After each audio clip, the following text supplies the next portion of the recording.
Welcome to the second part of creating on-demand resources. My name is Mr. D'Amico Canty, and I'm going to walk you through the second portion, which is using Windows Live Movie Maker as a movie publishing software. I'm going to walk through a couple of the tools here. You see here, this is your home toolbar here at the top. It has an animations, visual effects, project, and view. You could always, this is where you will add your videos and photos.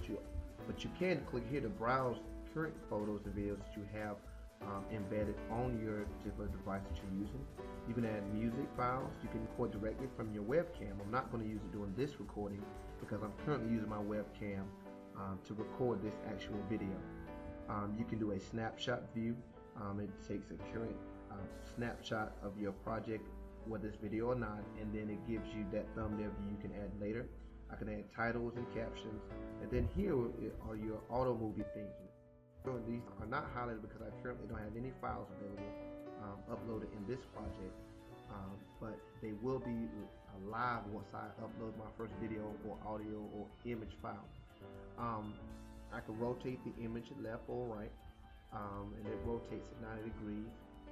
And then the neat thing about the Windows Live package, if you sign in under your Windows Live ID, you have instant access to share your files to your YouTube, Facebook, SkyDrive accounts, or even Flickr.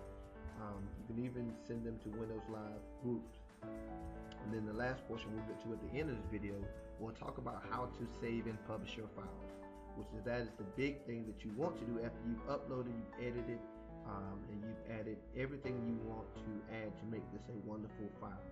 So let's get started. First thing you want to do, either you can add your videos or photos, or you can click here to browse your videos or photos. I'm going to add a file that I have previously loaded. I do apologize in advance. It may process slow once again, but as you see, I added my particular file. Now, because I have had this file added automatically, it came with a audio file that I just deleted.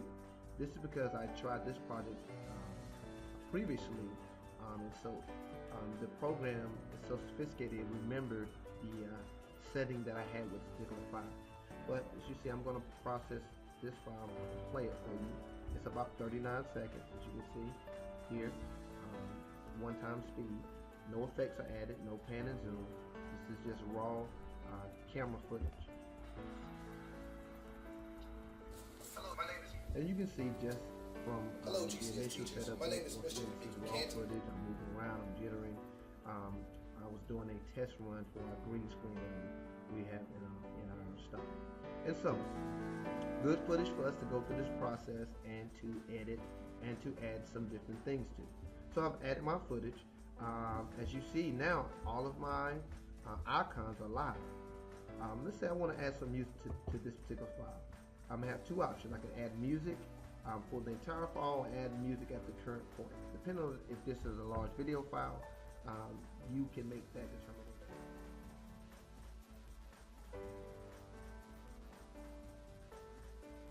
I'm going to add music. Now, with this particular file, I'm going to add music, and it automatically brings up the last file that I had researched, which was Sad Horn. But I want us to go distant, and so I put Sad. It gives me all the music I have on file. So I'm going to choose Sad Horns, which is a royalty-free file that I like to use. As you see, give a little snippet of it, preview.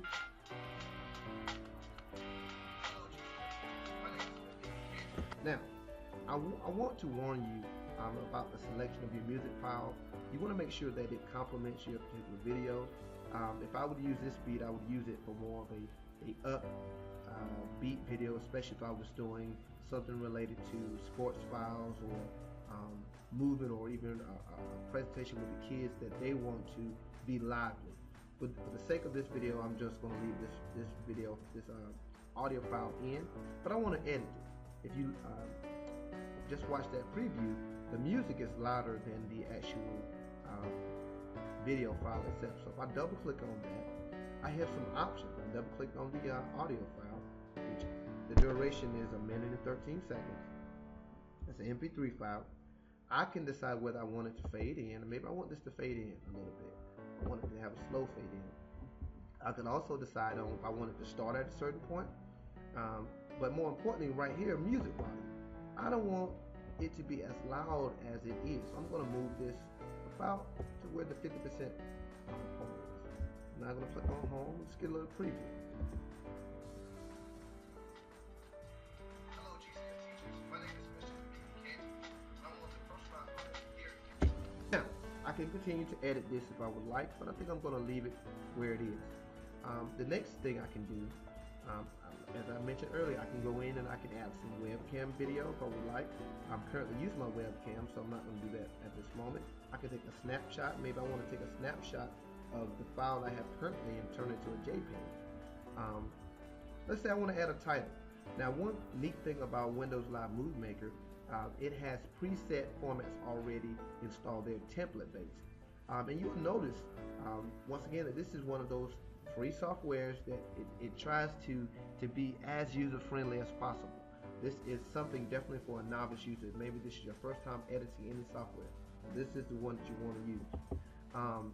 I click on my title. Now, when I first click on it, it adds a standard background. It's a dark background with text.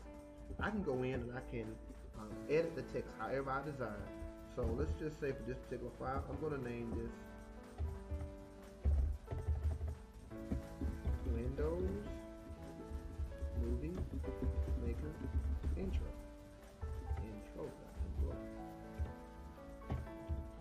So with this, I'm going to edit this particular file. I can decide if I want to, just like if I was using Microsoft Word or PowerPoint, if this is a title, I can edit how it looks. I can edit the text. If I want to change the format to something, a different font, if I want to change the size, if I want to bold, if I want to make it transparent, if I want it to be centered or left align or right align, I can do all of those different things. Let's say if I want the background to be a different color. Let's say if I want it to be, semi-Carolina blue, my Carolina thing. And so I'm gonna do a little preview. Now notice that there's even a preset effect. It zooms in. Now, once again, like I said, there are several different options that you can choose from at the top. You see, these are all effects that are already preset. I can have it flying in, scrolling up, zooming out, and every time I just roll over one, it already does a preview. I click this down arrow, it shows me all of the options I have for my intro. Now, I love the cinematic view, which I like to use a lot of those files because it makes it seem 10 times more professional than I really put in. So I'm going to choose this particular intro because I just like how it looks. So let's start it. We'll move this back to beginning, and this is my preview time here. So I'm going to preview it from the beginning. Looks good so far.